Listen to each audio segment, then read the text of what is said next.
मंजुश्री निवांत होती. आवडायच्या मनात खूप वेळा आलं, पण कोणाची ना कोणा ये-जा चालू असे. बोलताच येत नव्हतं. आता वेळ मिळाला होता. "काय गं, नवऱ्याचं काय येणं-जाणं?" "दोनदा येऊन गेला." "मग राहा म्हणावं की इथंच." "नाही राहणार." "असला कसला गं तुझा नवरा? घे बोलून घे त्याला, मी झाडती त्याला." त्याचं म्हणणं आहे मी हे सगळं टाकून त्याच्याकडे जावं. "आता? अगं हे काम बघून भले भले नाव असतात आणि त्याला काय होतंय?" "आई त्याला समाजसेवा करायची आहे, पण धंदा म्हणून." असं म्हणून तिने सगळं सांगून टाकलं. "भया, मग तुझ्या मनात काय आहे?" "अण्णांना शब्द दिलाय मी. मी नाही सोडू शकणार हे." "अगं पर नवरा? नवऱ्या वाचून काही अडलंय का माझं?" "असं नाही म्हणायचं पोरी. अगं बाईच्या जातीला नवऱ्या बिगर मान नाही, पान नाही. अगं लय भोगलं मी. तू भेटलीस म्हणून गं. त्यातल्या त्यात आता ह्या वयात बरं झालं बघ." "आई अगं, मला मानपान कमी आहे का?" "म्हणशीन आता आई येडं-वाकडं बोलती. पण खरं सांगू का? पोटासारखी शरीराला बी भूक असती." "आई? वय पोरी. अगं दिस जातो, पण रात सरता सरत नाही. काळजात खड्डा पडतो. झोप वैर साधती."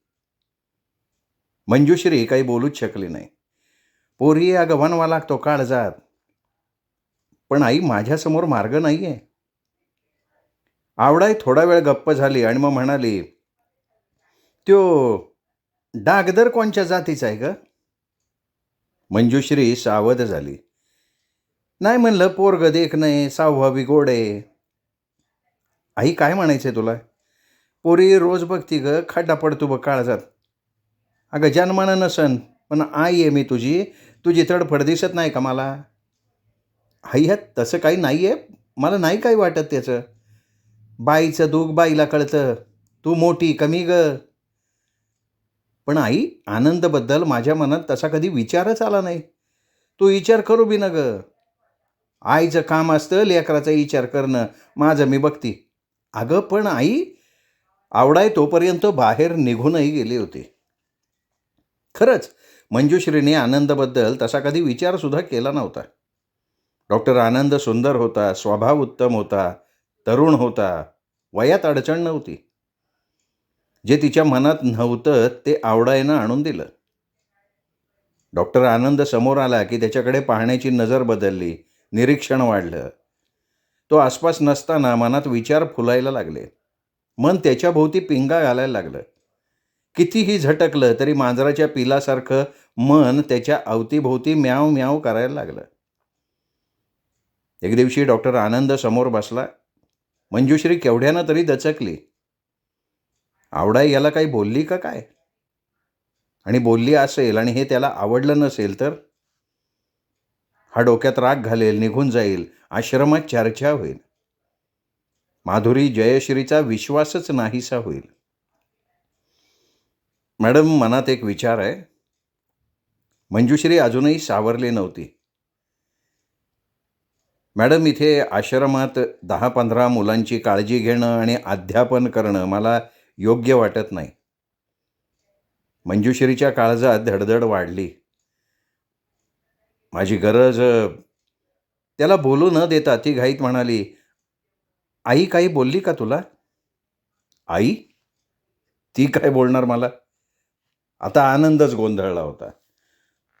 "मग तू जाण्याची भाषा का करतोयस रे?" "मॅडम तुमची तब्येत ठीक आहे ना?" "मी जाण्याबद्दल एकही शब्द बोललेलो नाही आहे."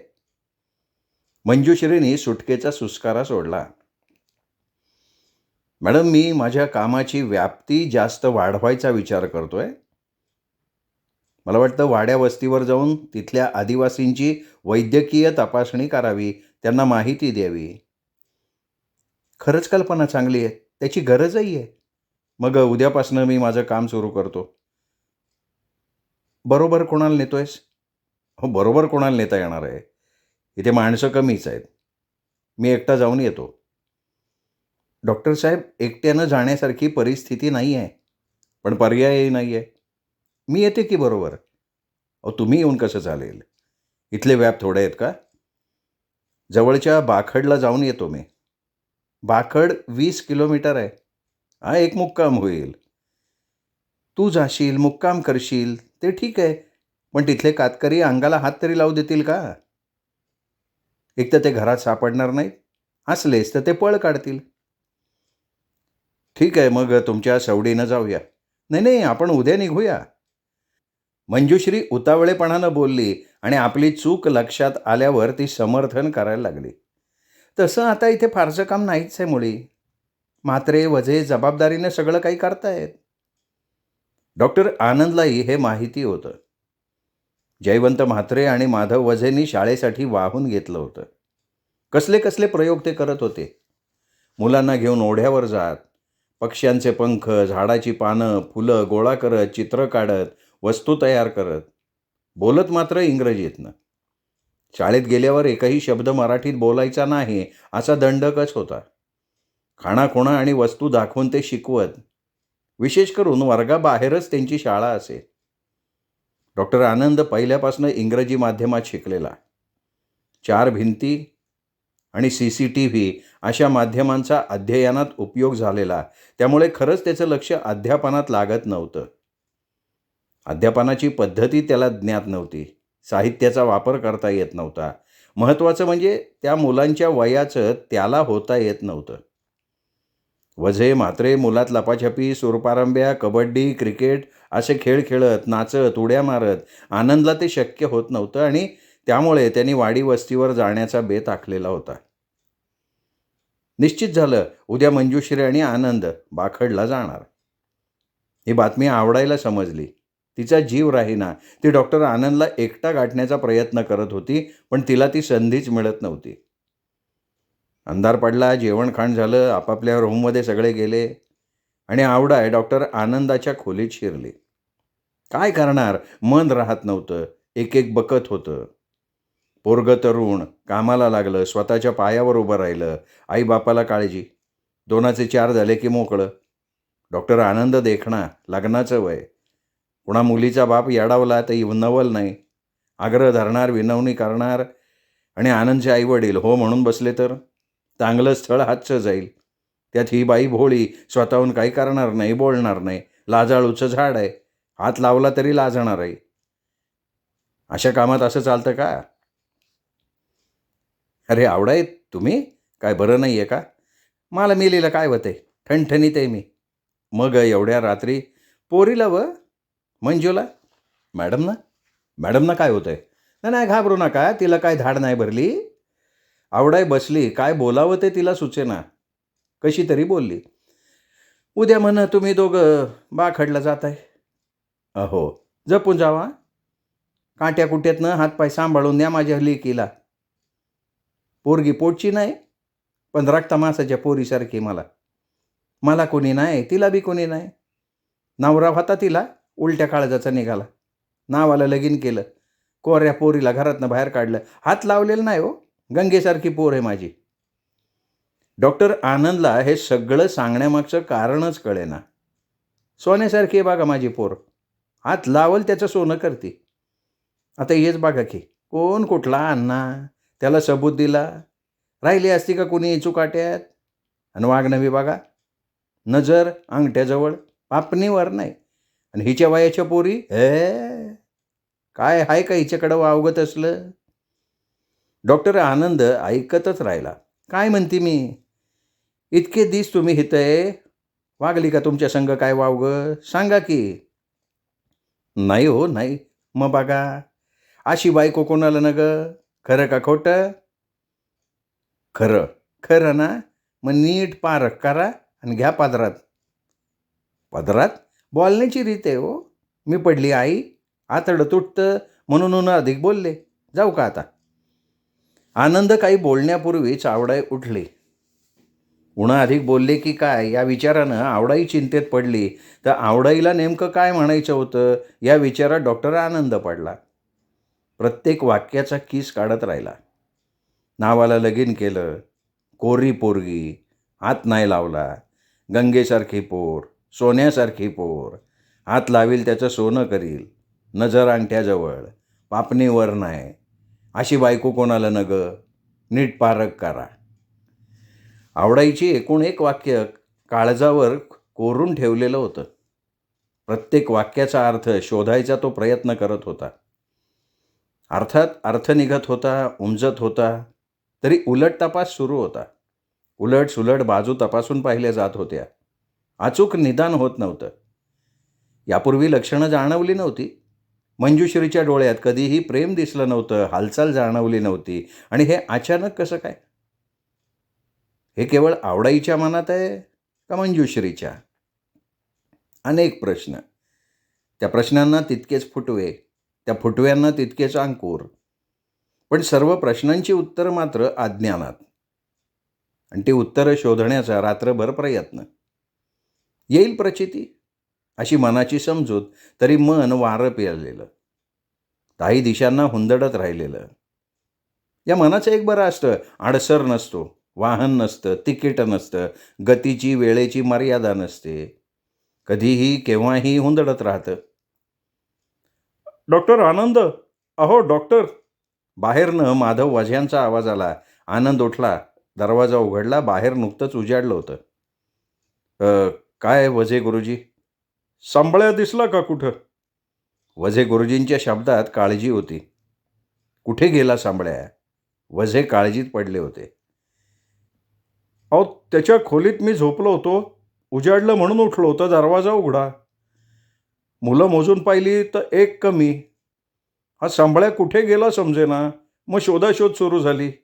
सांबळ्या आश्रमात नाही, बाहेर जाताना कोणी पाहिला नाही, आणि कुठे गेला अंदाज नाही. सांबळ्या 8 वर्षाचा. त्याचं गाव फणसवाडी.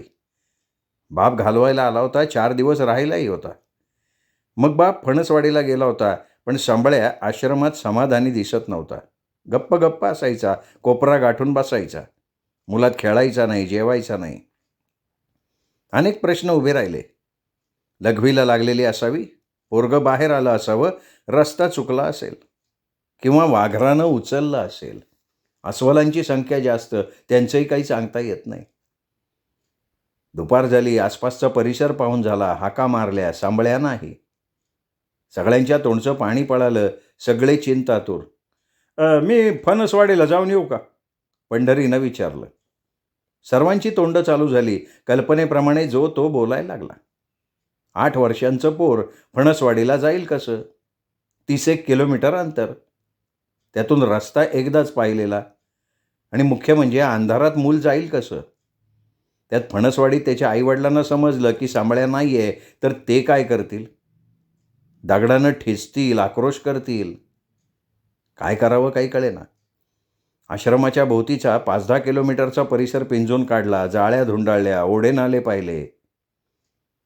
अंधार झाला. सगळे आश्रमावर परत आले. परत अनेक शंका, अनेक प्रश्न, अनेक कल्पना. पण सगळं बोलणंच. कुठेही कपडे सापडले नव्हते. वाघ, सिंह, अस्वल येऊन गेल्याची निशाणी नव्हती. झाडाढोलीत लपल्याचं दिसत नव्हतं. मग पोरगं गेलं कुठे? अख्खी रात्र आश्रम जागा. माधव वझे पुरते गारठून गेलेले. सकाळी पुन्हा एकदा पंढरी म्हणाला, फणसवाडीला जातो.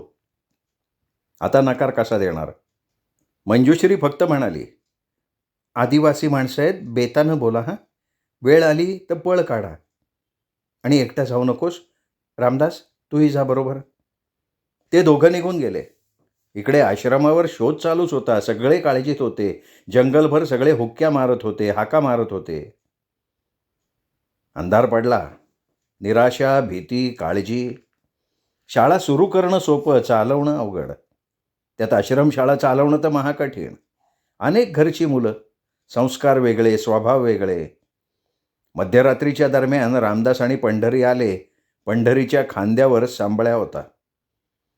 पोरगं दार उघडून हरणासारखं पळालं. दुपारपर्यंत फणसवाडीत. आईबापानं विचारलं, का आला? तर म्हणला, गमत नाही तिथं. सांबळ्यावर कोणी चिडलं नाही, रागावलं नाही. सगळे त्याच्या कमालीची कमाल करत राहिले. जंगल पुत्र, जंगलात जन्मला, जन्मापासून जंगलाचा संबंध. भीती नाही, काळजी नाही. काटक शरीर, वाघासिंहांशी, हिंस्त्र प्राण्यांशी संबंध. बाखडला जाण्याचा विचार बारगळला होता. इकडे आवडाईचा जीव खालीवर होत होता. वेळ गेली की हातचा डॉक्टर जाईल याची तिला भीती. जागेपणी आवडाई स्वप्न बघत होती. राम सीतेचा जोडा जुळवत होती. मनातल्या मनात वरमाई होत होती. गोजीरवाणी लहान लहान पोरं डोळ्यांपुढे दिसत होती. रावलं नाही, ती डॉक्टर पुढे जाऊन उभी राहिली. डाक्टर, ते बाकडला जात आहे ना? हो, जायचं होतं, पण आता सापडलं की पोर. झालं गेलं, आता बैजवर चाललंय, या जाऊन. बघू, आता कशात बघताय? बघत बसन तर येळ निघून जाई ना. कसली वेळ? अहो, आपलं जावाच्या तवा व्हावं. आता किशाचा बघा, आमच्या कुसवाड्याचं हो. आज जाऊ म्हणला, उद्या जाऊ म्हणला, 8 दिवस असंच गेलं आणि गेला तर पोरगी हळदीनं पिवळी पडली. गेली का नाही येळ? अहो, मी काय पोरगी पाहायला जाणार आहे का? आता तिला कशाला बघताय? नक्षत्रासारखी पोर. सूर्याला म्हणती मावळं न ग, चंद्राला म्हणती उगवू न ग. आवडाई, जरा बसा. तुमच्या मनात काय आहे ते तरी मला कळू द्या. डॉक्टर आनंदनं विचारलं. हां, तर ग बाय, माझ्यावर काय मनात असणार आहे? मी अबिबी राजी असन तर. नाही नाही, तुम्ही चाचरू नका. तुम्ही माझ्या आईसारख्या आहात, मोकळेपणानं बोला. आता बाबा, तुझी बी आहे, तिची बी आहे, मग तर काय सगळं मिटलंच की. आवडाई उठली, तरा बाहेर निघाली. आई सांगते तसं करायचं. हां, हू करायची नाही का चू करायची नाही. अहो, पण माझं ऐक. आवडाई तिथे थांबलीच नाही. ती धावत मंजुश्रीच्या रूममध्ये आली. मंजुश्री, म्हात्रे गुरुजी, माधव वझे तिथे चर्चा करत होते. मॅडम, या मुलांनी अजून बाहेरचं जग पाहिलेलं नाही आहे. आम्हा दोघांना वाटतं की आपण जीप घेतली आहे, आपण या मुलांना शहरातून फिरवून आणू. म्हात्रे गुरुजींचं हे वाक्य आवडाईनं ऐकलं. ती म्हणाली, नाही हा, अजिबात नाही. अहो, माकडं आहेत ती. त्यांचा चाळा चालू झाला तर ऐकणार आहेत का? आता सांभाळ्यानं रक्त आठवलं का नाही? किती दिवस झालं त्याला? आवडाई, अहो, ही मुलं जंगलात वाढली आहेत, जंगलात जन्माला आली आहेत. ती जंगलाला घाबरणार नाहीत, पण बाहेरचं जग त्यांना नवीन आहे. शहरात घाबरून जातील ती. आम्हाला सोडून इकडे तिकडे कुठेही जाऊ शकणार नाहीत ही मुलं. तुम्ही काय दावं लावणार आहे का त्यांना? एक हातचं सुटलं तर किती पळालो त्याच्या मागं. हरणाची अवलाद आहे ती. हे बघा, आम्ही दोघं आहोत, गाडीतून त्यांना उतरूच देणार नाही. काय न गं, इथं कोण ती बरी आहेत.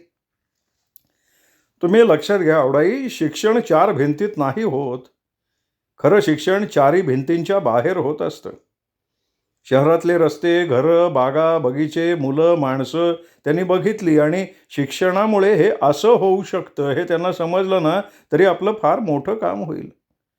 अहो, पाहणं, अनुभवणं, त्याच्यावर विचार करणं ही प्रक्रिया सुरू झाली की ते शिक्षण, नाही का? हे बघा, त्यातलं मला काय बी कळत नाही, पण साबळेंनी 2 दिवस अन्न गोड लागू दिलं नाही, एवढं ध्यानात ठेवा. आवडाई बाहेर पडली. विषय बंद झाला. मग मंजुश्रीच म्हणाली, तुम्ही मुलांना सांभाळून आणा, शक्यतो गाडीतनं उतरू देऊ नका. हं, परखंदला घेऊन जा. अंधार पडायच्या आत परत या. म्हात्रे आणि वझेंना आनंद झाला. हे बघा, त्यांना नीटनेटके कपडे घाला, दुपारचे डबे बरोबर घ्या, पाणी न्यायला विसरू नका. म्हात्रे गुरुजींनी तात्काळ सूचना अंमलात आणली. माधुरी जयश्रीला सकाळी लवकर जेवण तयार करायला सांगितलं.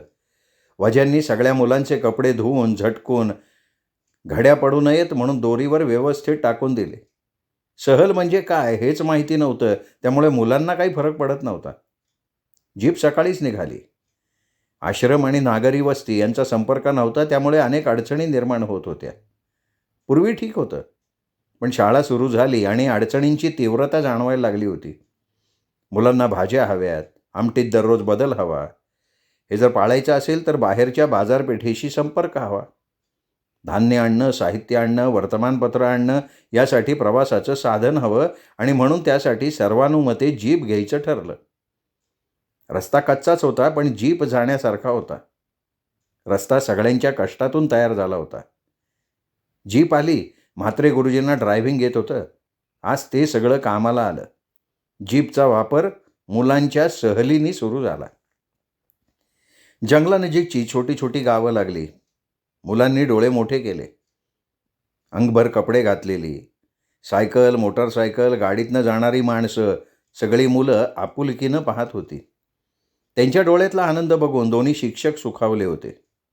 सगळंच नवीन होतं त्या मुलांना. उंच उंच इमारती, फुलं, फळं, बागा, रंगीबेरंगी माणसं, शाळा, वाहनं, गर्दी, सगळंच आगळं वेगळं. डोळ्यात आपुलकी, पण मनात भीती. जंगलातला ससा पकडून कोणी घरी आणावा तशी. सगळीच भेदरलेली, अबोल झालेली. एक दुसऱ्याला बिलगलेला होता. म्हात्रे आणि वझ्यांची तोंड चालू. मंदिर पहा, मंदिरावरचा झेंडा पहा, ती एसटी, ती टॅक्सी, ते हे आणि ते. दुपारचं जेवण एका गार्डनमध्ये झालं. जेवताना डोळे भिरभिरत होते. म्हात्रेंच्या वझ्यांच्या डोळ्यात पोलीस होते. वझे गुरुजी, आता कुठे जायचं? आता कुठे जायचं? आता परत फिरू. पहिल्यांदा बाहेर पडली आहेत मुलं, एवढी कशाला घाई? मग कुठे जायचं म्हणता? तालुक्याचं शहर एवढंसं, गल्ली बोळं पाहून झाली, आता वेळ कुठे घालवणार आपण? गुरुजी, आपण एवढं मुलांना फिरवलं, पण मुलांना आपण हसवू शकलेलो नाहीये. माझ्या मनात आलंय त्यांना हसवूया. म्हात्रे गुरुजी कसल्याशा विचारानं बोलले. कसं हसवणार? त्यांच्या सवंगड्यात त्यांना घेऊन जाऊया. गावात सर्कस आली आहे, प्राणी आहेत, जाऊया. आणि सर्कसच्या तंबूत कोणी हातावर तुरी दिली तर? चेहरे पाहिलेत का त्यांचे? गोगलगाई झाल्यात अगदी. कुठे पळणार आहेत? शिवाय आपण ओळीत मुलांना बसवू, एका बाजूला तुम्ही, दुसऱ्या बाजूला मी. चला हो, चला जाऊया. सर्कस गावाबाहेर एका मैदानावर होती. मुलांना घेऊन ते तिथे आले. मोठमोठ्या जाहिरातींची पोस्टर्स बघून मुलं सुखावली. त्यातले प्राणी त्यांच्या ओळखीचे होते. तिकीट काढलं, आत गेले, ओळीनं खुर्चीवर बसले. सर्कस सुरू झाली. उंच झोके बघताना सगळ्यांचे चेहरे फुलले. माकडं पाहून हसायला लागले. वाघ, शेळी, सिंह बघून मज्जा आली. मुलं सर्कस बघण्यात गुंग झाली. माकडं बॉल खेळत होती. वाघ सिंहांचं, शेळी बकऱ्याबरोबर जेवण झालं. तंग कपडे घातलेल्या मुलींनी उंच झोके घेतले. विदूषकांनी हसवलं. कुत्र्यांनी गोल रिंगणातनं उड्या घेतल्या. आता अस्वलाला घेऊन विदूषक आला. विदूषक कोलांट्या उड्या मारत होता. अस्वल त्याचं अनुकरण करत होता. विदूषक एका झुल्यावर बसला. अस्वलानं उडी मारून बैठक घातली. अस्वल छान करत होतं. दोघांचा खेळ रंगात आला होता. लोक टाळ्या वाजवत होते. विदूषकाचा उत्साह वाढत होता. त्यात अस्वल त्याला चांगला प्रतिसाद देत होतं. विदूषकाला काय झालं माहिती नाही. तो धावत एका बाजूनं निघाला. त्याचं अनुकरण करत अस्वल निघालं. दोघं एक दुसऱ्याला भिडणार, तोच विदूषकानं अस्वलाला जोरानं उंच उडी घेऊन लाथ मारली. अस्वल कोलमडून पडलं. थोड्या वेळात उठलं. ते दात फेंदारत, जोरात ओरडत. अस्वलानं विदूषकावर झेप घेतली. विदूषक कोसळला. अस्वल त्याच्या छातीवर बसलं. विदूषकाचं आता काही खरं नाही असं पाहून सर्कसमधली 2-3 माणसं हातात हंटर घेऊन धावत आली. त्यांनी अस्वलाला मारायला सुरुवात केली. अस्वलानी त्या तिघांवर हल्ला करायचा प्रयत्न केला, पण त्यांच्यापुढे आपलं काही चालणार नाही हे बघून अस्वलानं प्रेक्षकात उडी घेतली. एकच आरडाओरडा, पळापळी. वझे म्हात्रे आपल्या मुलांवर लक्ष ठेवून, पण मुलांचं लक्ष त्या अस्वलावर. उचलली. एक 10 वर्षांची मुलगी अस्वलानं उचलली. दगड्या हे बघू शकत नव्हता. त्याच्या अंगात कुठनं वारं शिरलं देव जाणे. 2 उड्यात तो अस्वलाजवळ पोचला. म्हात्रे वझ्यांनी डोळेच मिटून घेतले. दगड्याने अस्वलाच्या डोक्यात जोरात टोला मारला. अस्वलानं पडता पडता मुलीला सोडून दिलं. दगड्या आडव्या पडलेल्या अस्वलावर पायानं वार करत राहिला. शेकडो लोक हे बघत होते. सर्कसच्या रिंगमास्टरसह सगळे अवाक झाले होते. अस्वलानं पकडलेली मुलगी एका बाजूला पडली होती. दगड्या अस्वलावर तुटून पडला होता. एकदाचं ते अस्वल बेशुद्ध पडलं. दगड्यानं त्या मुलीला उचललं, हंबरडा फोडला. आईनं आपल्या मुलीला ताब्यात घेतलं. रिंगमास्तरांनी अस्वल जाळीत जेरबंद केलं. दगड्या शांतपणे गुरुजींच्या जवळ आला. म्हात्रे गुरुजींनी त्याला छातीशी कावटाळला. गुरुजी, सगळ्या मुलांना बाहेर घेऊन चला. तंबू बाहेर येतात तर बाहेर घोळका. कॅमेरेवाले, फोटोग्राफर्स, पत्रकार. तुझं नाव काय? तू कोणत्या गावचा? कुठल्या शाळेत शिकतो? आई वडील काय करतात? तुला हे सुचलं कसं? तुझ्यात ही धडाडी कुठून आली? कॅमेरे फोटो काढत होते. पत्रकारांच्या तोंडून प्रश्नांची सरबत्ती चालू होती. दगड्या बिचारा काय बोलणार, तो पुरता घाबरला होता. म्हात्रे गुरुजींना माकडीच्या पिलासारखा चिकटला होता. शेवटी म्हात्रे गुरुजींना बोलायला लागलं. तुम्ही शांत बसता का, मुलगा घाबरलाय. आहा, घाबरेल कसा, शूर आहे तो. वाघासारखा अस्वलाशी लढलाय तो. वाघ आहे वाघ, घाबरणार नाही तो. अहो काय चित्त्यासारखी झेप घेतली त्याने. 2 झेपेत अस्वलापर्यंत पोचला. काटा आला की अंगावर. माझी तर बोबडी वळली होती. शूर आहे शूर पोरगा. काय पोरग आहे हो, भीती अशी नाहीच. मुलीचा प्राण वाचवला त्यांनी. अहो एका मुलीचं काय घेऊन बसला. 4-2 माणसं तरी त्या अस्वलानं फोडली असती. तो रिंग मास्टर भित्रा, मुलगा शूर आहे. पोराची कमाल आहे कमाल. असलं पोरगं नाही पाहिलं कधी. गर्दीला अनेक तोंडा असतात. मगदुराप्रमाणे जो तो बोलत होता. कौतुक चाललं होतं. आता पोलीस व्हॅन आली. कोणाचा आहे मुलगा, पालक कोण आहे त्याचं, कोणच्या गावचा आहे. पुन्हा प्रश्न. शेवटी म्हात्रे गुरुजी चिडून म्हणाले, तुम्ही जरा शांत बसाल का. अहो आमचा दगड्या किती घाबरलाय ते बघा. हा, अरे शूर मुलगा आहे तो, कधी घाबरतो का. हे बघा, तो हिंस्त्र प्राण्यांना घाबरत नाही, अगदी वाघ सिंहाला सुद्धा घाबरत नाही, पण तो माणसांना घाबरतो. सगळी माणसं म्हात्रे गुरुजींच्या बोलण्याला हसली. इन्स्पेक्टरला गर्दीपुढे भाव दाखवण्याचा मोह सुटला. ते आवाज चढून बोलले, तू नीट बोलणार आहे का पोलीस स्टेशनवर येतो रे. त्यावर म्हात्रे गुरुजी शांतपणे म्हणाले, साहेब मी नीटच बोलतोय आणि खरं सुद्धा बोलतोय.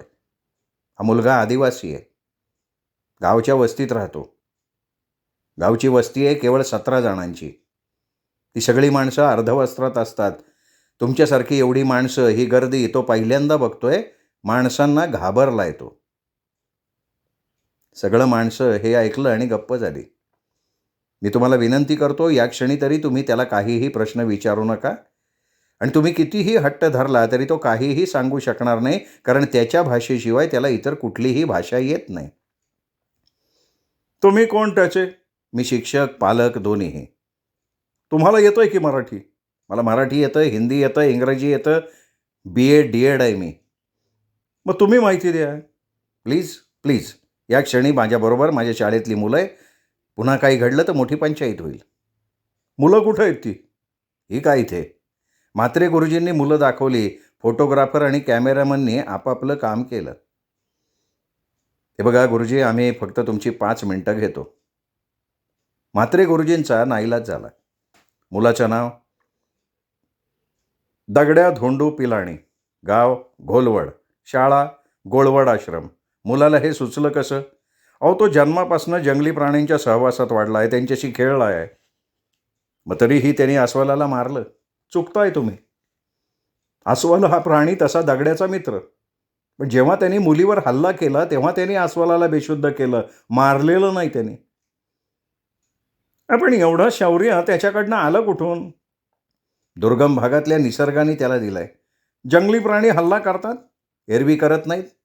ते स्वतःहून कुणावर हल्ला करत नाहीत. मग आज अस्वलाने केलं ते काय, तुम्ही सगळ्यांनी पाहिलंय. विदूषकाच्या सगळ्या हालचालींचं अस्वल निमूटपणे नक्कल करत होतं. आपणहून सगळ्यांची करमणूक करत होतं. चुकला तो विदूषक. त्यांनी अस्वलाला धडक दिली, त्यामुळे अस्वल चिडलं. मग त्या मुलींनी त्याचं काय बिघडवलं होतं. अहो रागात आलेला माणूस आपला राग इतरांवर नाही का काढत. भविष्यात दगड्याला कोण बनवणार माहिती नाही. त्याला धाडसी खेळ शिकवाल का. आमच्या ऐपतीप्रमाणे आम्ही प्रयत्न करू. अशा शूर मुलांसाठी शासनाकडे मदत मागणार का. शासनाचा नाही, पण शासनकर्त्यांचा मला वाईट अनुभव आहे. तुमचा अनुभव सांगाल. नाही, मला आत्ता त्याच्यावर काही बोलायचं नाही. आश्रम चालवतं कोण, प्लीज काहीही विचारू नका. त्यांनी सगळ्यांना हाकललं, मुलांना घेतलं. जीप जवळ आले तर समोर 2 माणसं. नमस्कार, मी सर्कसचा मालिक आहे, मल्लिकार्जुन. सारा सुना मैंने एक बिनती करने के लिए आया. हाँ बोलिए, कौन सी. ये बच्चा मुझे चाहिए. अरे नहीं भाई, इसकी पूरी ज़िंदगी बदल दूंगा मैं. नहीं साहब, ऐसा हम नहीं कर सकते. सोचो सोचो मास्टर जी, सोचो. नहीं बोला मैं. इस बच्चे को मैं नहीं बोला ना आपको. म्हात्रे गुरुजी जीपमध्ये बसले. जीप आश्रमाच्या दिशेनं पळायला लागली. रात्री उशिरा आश्रमावर पोचले. मुलांना जेवण दिलं. म्हात्रे गुरुजींना आणि माधव वजेंना जेवण गेलं नाही. आठवणीने अजून त्यांचं काळीज धडधडत होतं. वेडंवाकडं घडलं असतं तर आश्रम बदनाम, आईवडिलांचे शिवाशाप आणि शिवाय कोर्ट कचेऱ्या. झालं ते मंजुश्रीच्या कालावर घालणं गरजेचं होतं. दोघं मंजुश्रीच्या रूमवर गेले. तिथे आवडाय होतीच. कशी काय झाली मुलांची सहल? सहल झाली. मुलं खुश होती ना? हो, त्यांना खुश करण्यासाठी सर्कसला घेऊन गेलो. गाव केवढं ते तासाभरात फिरून झालं. लोकांना बघून मुलं खुश होण्याऐवजी घाबरली होती. म्हटलं सर्कस आली आहे गावात, तर त्यांना त्यांचे मित्र म्हणजे वाघ, सिंह, अस्वल हे प्राणी दाखवावे. गेलो सर्कसला घेऊन. खूप छान केलं. खुश झाली ना मुलं? खुश झाली, पण म्हात्रे गुरुजींनी घडला प्रसंग सांगितला आणि थांबले. तशी आवडायचा आवाज वाढला. म्हणलं होतं ना मी, माकडं आहे ती, लोकांची पोर, उगा जीवाला घोर. काय वेडवाकडं घडलं असतं तर? तुमचं काय नाही हो, पण ह्या पोरीला कोर्ट कचेऱ्या करायला लागल्या असत्या. हं. आता ह्या पोरांना कधी बाहेर निघून जायचं नाही, सांगून ठेवते. आवडायला बोलायचं ते बोलून झालं. मंजुश्री काही बोलली नाही. ती शांत बसून होती. मॅडम, धोका होता पण काही घडलं नाही, परमेश्वराची कृपा. पण मला नवीन दृष्टांत झाला बरं का मॅडम.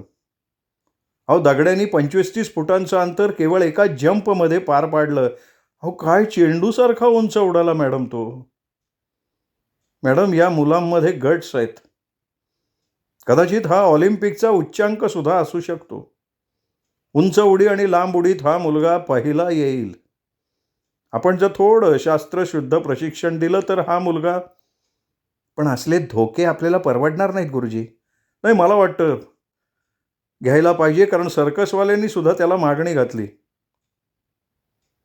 वझे गुरुजींनी मल्लिकार्जुनची मागणी मंजुश्रीला सांगितली. मंजुश्री विचारात पडली. मॅडम, ही जंगलातली मुलं शारीरिक क्षमतेत चमत्कार आहेत, चमत्कार. तो सांभळ्या चित्त्यासारखा धावू शकतो. दगड्या उंच उडी, लांब उडी मारू शकतो. बाकीची ही मुलं अशाच काही कलेत प्रवीण असू शकतात. त्या कला विकसित करण्यासाठी आपण काय करतो? सराव. वारंवार त्याच गोष्टी कराव्यात, त्यात कौशल्य मिळवावं. पण मग आश्रमशाळेचं काय? मॅडम, काळजी करू नका, आम्ही शाळेच्या वेळेव्यतिरिक्त हे सगळं करून घेऊ. ठीक आहे, पण काळजी घ्या, कारण इतर मुलात आणि यांच्यात फरक आहे. दोघं उठले. म्हात्रे गुरुजी आडवे झाले तरी दगड्याची उंच उडी त्यांच्या डोळ्यांसमोरून जात नव्हती. ते पुन्हा मनातल्या मनात म्हणत होते, आदिवासी मुलं धावणं, पळणं, उंच उडी मारणं, लांब उडी मारणं, झाडावर चढणं, हिंस्त्र प्राण्यांशी सामना करणं हे आईच्या पोटातच शिकून आलेत. ही मुलं म्हणजे सोनं आहे. या मुलांना खूप जपलं पाहिजे. श्रोते हो, जगन्नाथ शिंदे लिखित कवडसा या कादंबरीचा हा आजचा भाग इथेच संपला. पुढचा भाग ऐकण्यासाठी उद्या भेटूयात दीपक रेगे कथाकथन चॅनलवर. तोपर्यंत नमस्कार.